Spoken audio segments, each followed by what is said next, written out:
साल 2001 की एक ठंडी शाम थी। दिन ढलने लगा था। आसमान में काले बादल होने के कारण हर तरफ घनघोर अंधेरा दिखाई दे रहा था। विजय का दिल्ली में आज पहला दिन था।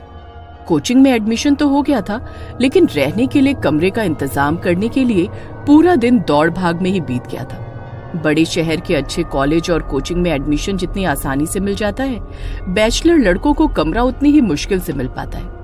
विजय अभी रात बिताने के बारे में सोच ही रहा था कि अचानक एक बार फिर से जोरदार बिजली कड़कती है और विजय अपने ख्यालों से बाहर आ जाता है। वैसे तो दिल्ली में आमतौर पर हर तरफ भीड़ नजर आती है, लेकिन ये आउटर दिल्ली का इलाका था। जिस बस स्टॉप पर खड़ा वो बस आने का इंतजार कर रहा था, वहाँ आसपास कोई भी नजर नहीं आ रहा था। मौसम लगातार बिगड़ता जा रहा था और दूर दूर तक इंसान का कहीं कोई नाम और निशान नजर नहीं आ रहा था। अचानक ही विजय को अपने पीछे किसी के होने का एहसास होता है। विजय पलटकर देखता है तो पाता है वहाँ पर जीन्स और कुर्ती पहने एक लड़की खड़ी हुई है। विजय कुछ देर तो चुपचाप खड़ा हुआ बारिश की बूंद को निहारता रहता है, फिर लड़की की तरफ देखकर कहता है, इतनी रात को आपको अकेले नहीं निकलना चाहिए था। मौसम भी खराब है। आपको अपने घर से किसी को बुला लेना चाहिए था। बस तो पता नहीं मिलेगी या नहीं। विजय के बात करने पर लड़की भी एक नजर विजय की ओर देखती है और उसके बाद फिर से चुपचाप खड़े होकर सड़क की ओर देखने लगती है। विजय को लड़की का ये बिहेवियर थोड़ा अटपटा सा लग रहा था, इसलिए आगे कुछ भी कहे बिना विजय भी चुपचाप सड़क की तरफ देखने लगता है। विजय और वो लड़की लगभग 40-45 मिनट से बस स्टॉप पर ही खड़े थे और अब रात के लगभग 9:30 बज गए थे।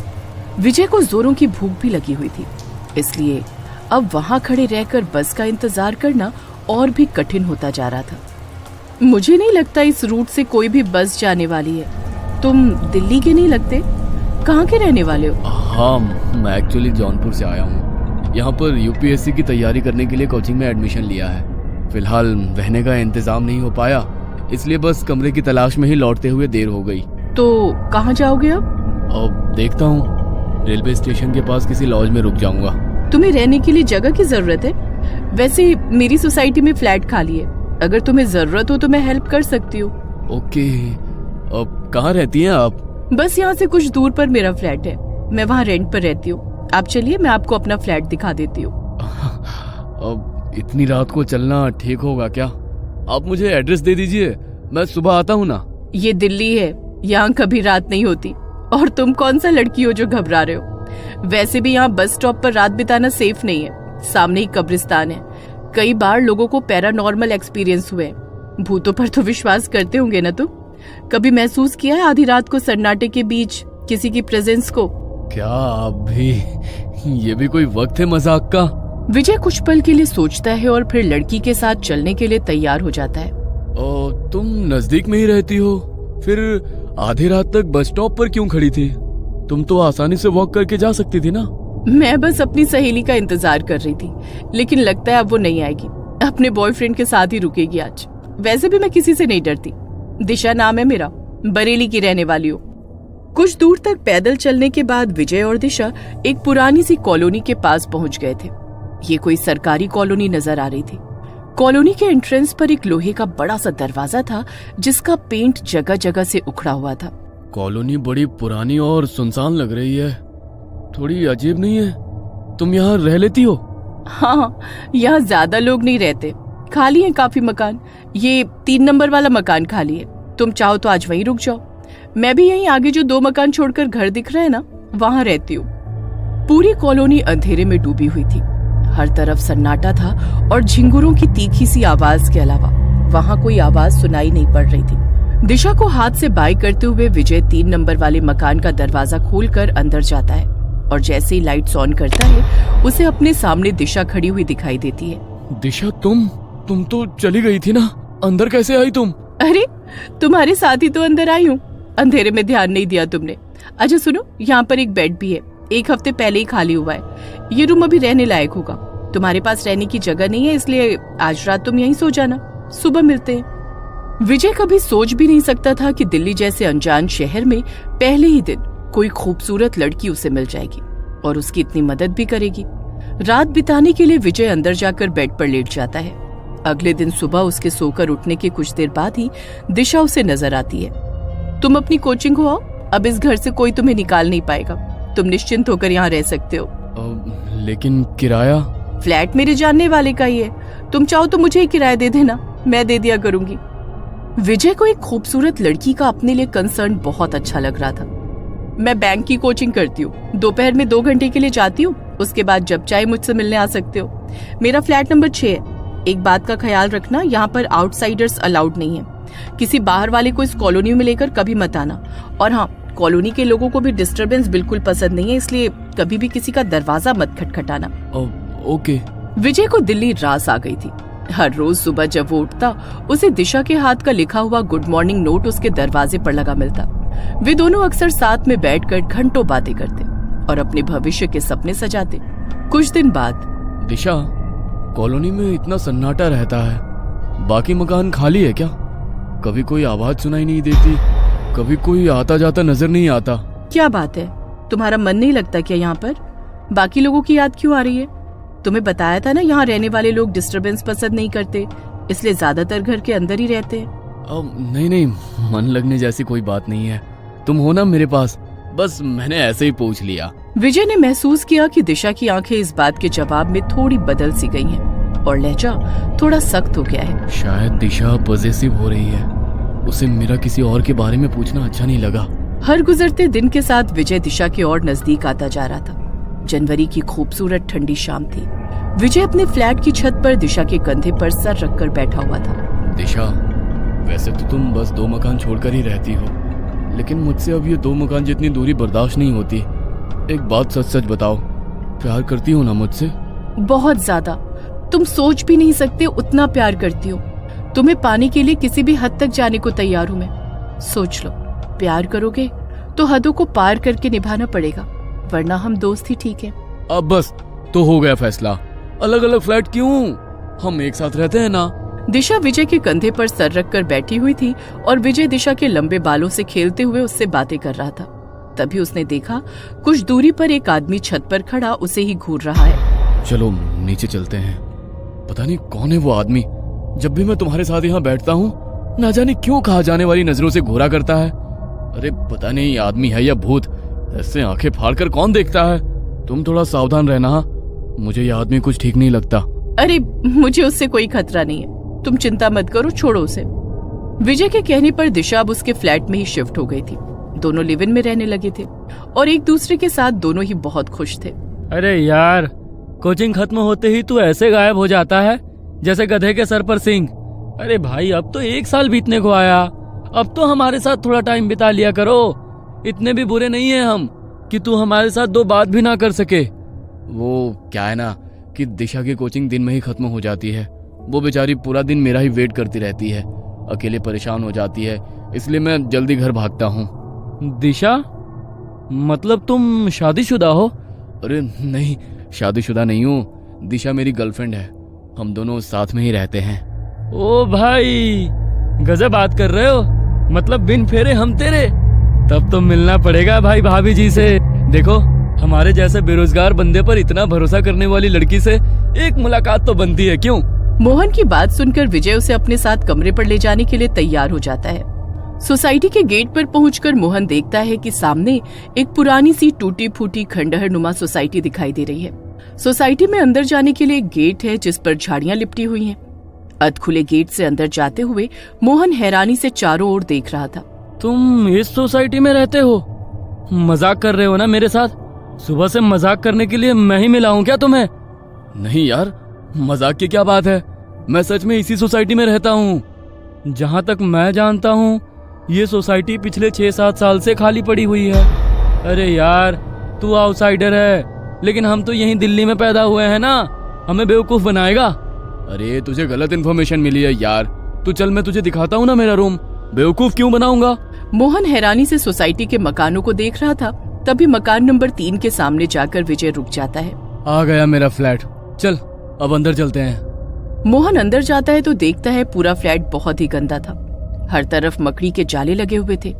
सीलन से पूरी दीवारें काली पड़ गई थी और धूल और मिट्टी ने घर के फर्श को पूरी तरह से ढका हुआ था। विजय भाई, सही मजाक कर लेते हो? इस घर की हालत देख रहे हो? इस मकान की इतनी बुरी हालत है कि यहाँ पर इंसान तो क्या, जंगली जानवर भी नहीं रहेगा। और तुम कह रहे हो कि तुम इस मकान में रहते हो। मुझे खुद अपनी आंखों पर भरोसा नहीं हो रहा है यार। मैं झूठ नहीं बोल रहा हूँ, मैं वाकई पिछले 1 साल से इसी मकान में रह रहा हूँ। और जैसा तुम्हें ये मकान दिख रहा है ना, ये ऐसा बिल्कुल भी नहीं है। मुझे खुद समझ में नहीं आ रहा है कि अभी कुछ घंटे पहले जब मैं इसे छोड़कर गया था तब ये ऐसा बिल्कुल भी नहीं था। कुछ घंटे में इस मकान की हालत इतनी कैसे बदल गई। अरे यार, बिल्कुल साफ सुथरा चमकता हुआ घर है ये। दिशा घर की बहुत केयर करती है। कहाँ है तेरी दिशा? दिखाई तो नहीं दे रही। तू तो कह रहा था कि तेरे रूम में ही रहती है। अरे ऐसे घर में कौन लड़की रहेगी? तेरा मानसिक संतुलन तो नहीं बिगड़ा हुआ है? यार अभी भी सच सच बता, तू ये सब मजाक कर रहा है ना? अरे यार, मेरा खुद दिमाग काम नहीं कर रहा है। ये सब मैं क्या देख रहा हूँ? विजय के इतना कहते ही अचानक ही घर में जल रहा एकमात्र बल्ब फ्लैक्चुएट करने लगता है और एक ठंडी हवा का झोंका उनके शरीर को छूकर निकल जाता है। कमरे के अंदर की हवा बोझिल सी होने लगती है और अंदर के कमरे से खटखट की आवाज आने लगती है। लगता है अंदर वाले रूम में है दिशा, चल देखते हैं। विजय अंदर रूम में जाता है तो वहाँ भी हर तरफ गंदगी और सीलन ही नजर आती है। तभी उन्हें बाहर के कमरे से खटखट की आवाज आने लगती है। विजय अपने दोस्त को लेकर हैरानी से बाहर के कमरे में आता है। तभी उसे एक बार फिर अंदर के कमरे का दरवाजा पीटने की आवाज सुनाई देने लगती है। भाई, मुझे लगता है कि हमें यहाँ से चलना चाहिए। मुझे यहाँ कुछ ठीक नहीं लग रहा। तुझे जरूर कुछ तो गलतफहमी हुई है। मेरी बात मान, तू कुछ दिन के लिए अपने घर हो आ। तेरी तबीयत सही नहीं है। ऐसी हालत में तेरा यहाँ रुकना सही नहीं होगा। 1 मिनट रुक, मुझे याद आया। सुबह ही दिशा ने मुझे खाना पैक करके दिया था, लेकिन मैं टिफिन को ले जाना भूल गया। अभी भी वो टिफिन किचन में ही रखा होगा। रुक जा। विजय दौड़ता हुआ रसोई में जाता है तो देखता है कि वहाँ पर वाकई एक टिफिन रखा हुआ है। ये देख, मैंने कहा था ना, ये रहा मेरा टिफिन। तो इसे खोलकर देख, तुझे इसमें पास्ता मिलेगा। मोहन जैसे ही टिफिन को खोलता है, डब्बा उसके हाथ से छूट जाता है। टिफिन के अंदर रखे हुए खाने में से गंदी बदबू आ रही थी और उसके अंदर छोटे छोटे कीड़े रेंग रहे थे। अच्छा चल, एक बार पड़ोसी से पूछ कर देखते हैं। विजय और मोहन बारी बारी से सारे मकानों पर जाते हैं, लेकिन सभी मकानों की हालत बिल्कुल एक जैसी थी। सभी मकान खाली थे और उनमें गंदगी के सिवा कुछ नजर नहीं आता था। अब मैं तुझे कैसे यकीन दिलाऊं? मैं झूठ नहीं बोल रहा हूँ। ये सब साजिश है मेरे खिलाफ, लेकिन मैं कोई बेवकूफ नहीं हूँ जो ऐसा ही फंस जाऊं। तू अभी रुक, वो सामने कॉलोनी दिखाई दे रही है ना, वहां पर एक आदमी रोज मेरी दिशा को घूर घूर कर देखता था। तू चल, वो बताएगा तब तो तू मानेगा ना कि दिशा और मैं इसी फ्लैट में रहते थे। मोहन विजय के चेहरे पर एक अजीब सी बेचैनी महसूस कर पा रहा था। ऐसा लगता था वो किसी भी पल बस रो पड़ेगा। विजय का मन रखने को मोहन उसके साथ सामने वाली कॉलोनी में जाकर एक घर का दरवाजा खटखटाने लगता है। कुछ ही मिनटों में एक सांवला सा बड़ी बड़ी मूंछों वाला व्यक्ति दरवाजा खोलता है। यही है वो। सर प्लीज सच सच बताइए, आप मुझे जानते हैं या नहीं? विजय की बात सुनकर उस आदमी ने एक नजर विजय को ऊपर से नीचे तक देखा और फिर उसके चेहरे के भाव बदलने लगे। बताइए ना sir, this is very important. अरे शर्म आ रही है इस इंसान को ये बात कबूलने में कि हर रोज ये एक प्रेमी जोड़े को छिप छिप कर देखता था। इतना ही नहीं, मैंने इसकी नजर में दिशा के लिए कुछ अलग ही महसूस किया है। अरे पागल हो क्या तुम? आज तक तो बस मुझे शक था, लेकिन आज यकीन भी हो गया कि सिर फिरे हो तुम। यह लड़का रोज सामने जो डीडीए के खाली फ्लैट पड़े हैं ना, उसकी छत पर बैठकर पता नहीं अकेले में क्या बड़बड़ाता रहता था।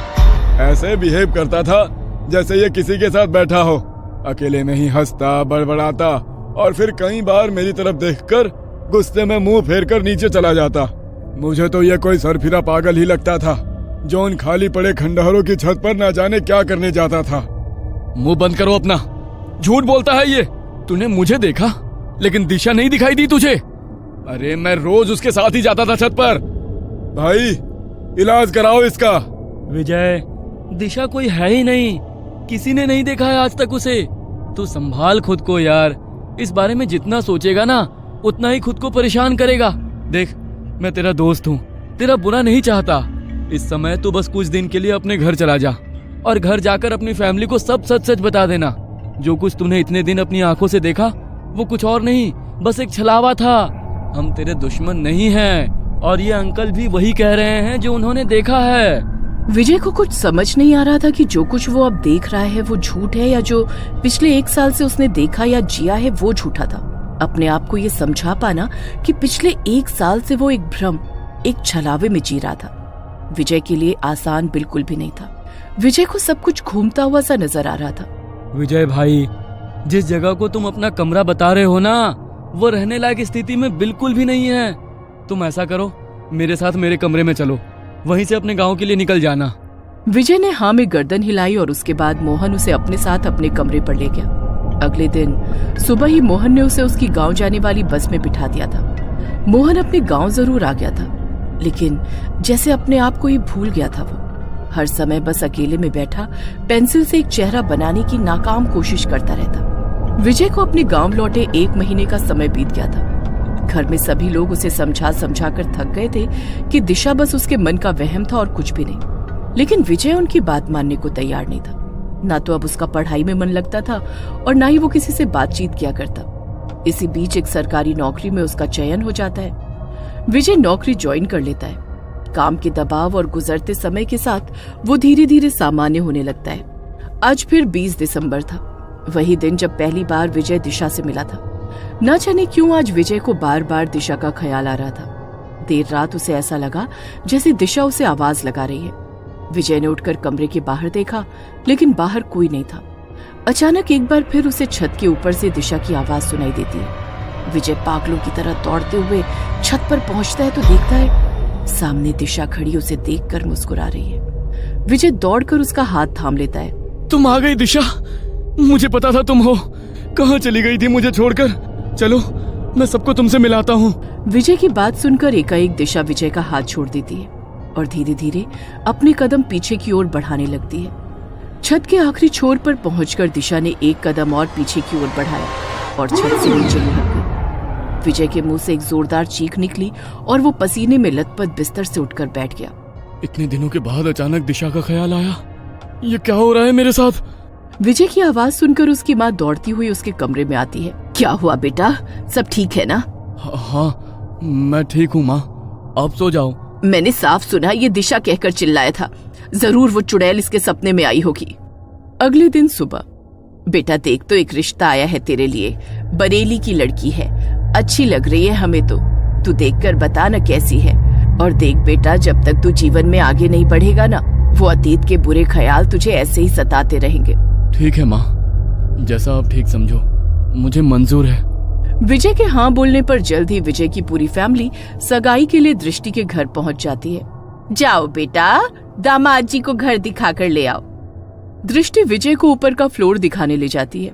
ऊपर के कमरे में जाकर एकाएक एक तस्वीर को देखकर विजय के पांव वहीं जम जाते हैं। अरे क्या हुआ? ये मेरी दीदी दिशा की तस्वीर है।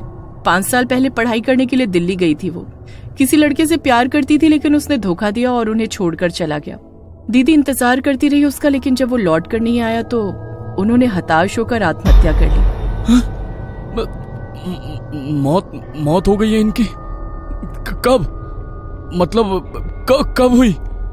4 साल पहले, लेकिन वो हमारे आसपास ही हैं। मैं अपनी दी को महसूस कर सकती हूँ। बहुत गहरा बॉन्ड था हम दोनों में। क्या हुआ, आप ठीक तो है ना? प्लीज नीचे चलें, मुझे कुछ ठीक नहीं लग रहा। पता नहीं ये इत्तेफाक था या कुछ और। दिशा की बहन दृष्टि से ही विजय की सगाई हुई थी। विजय बहुत बेचैनी महसूस कर रहा था, लेकिन चाहकर भी किसी को कुछ कह नहीं पा रहा था। और कहता भी तो कौन यकीन करता उसकी बात पर। यूं ही बेचैनी में महीने भर का समय बीता और शादी का दिन भी आ गया। शादी के बाद दृष्टि विजय के कमरे में बैठी घूंघट में चेहरा छिपाए उसका इंतजार कर रही थी। कमरे में विजय के कदमों की आहट होती है तो दृष्टि थोड़ा और संभल कर बैठ जाती है। कुछ पलों के बाद विजय दृष्टि का घूंघट उठाता है। मैंने कहा था ना जान, तुम्हारा साथ मैं मरकर भी नहीं छोड़ूंगी। बहुत लंबा इंतजार कराया तुमने, अब कोई भी हमें अलग नहीं कर पाएगा। इतना कहकर दृष्टि जोर जोर से हंसने लगती है। विजय को पहचानते देर न लगी कि ये आवाज दृष्टि की नहीं बल्कि दिशा की है। कांपते हाथों से वो बिस्तर से उठकर दूर खड़ा हो गया था। दृष्टि की पुतलियां धीरे धीरे सफेद हो रही थी। चेहरा भयावह और निस्तेज दिखाई पड़ रहा था। धीमे कदमों से वो विजय की ओर बढ़ रही थी और विजय कांपते शरीर के साथ जमीन पर गिर गया था। प्यार करती हो ना मुझसे? बहुत ज्यादा। तुम सोच भी नहीं सकते उतना प्यार करती हूँ। तुम्हें पाने के लिए किसी भी हद तक जाने को तैयार हूँ मैं। सोच लो, प्यार करोगे तो हदों को पार करके निभाना पड़ेगा, वरना हम दोस्त ही ठीक है। अब बस तो हो गया फैसला।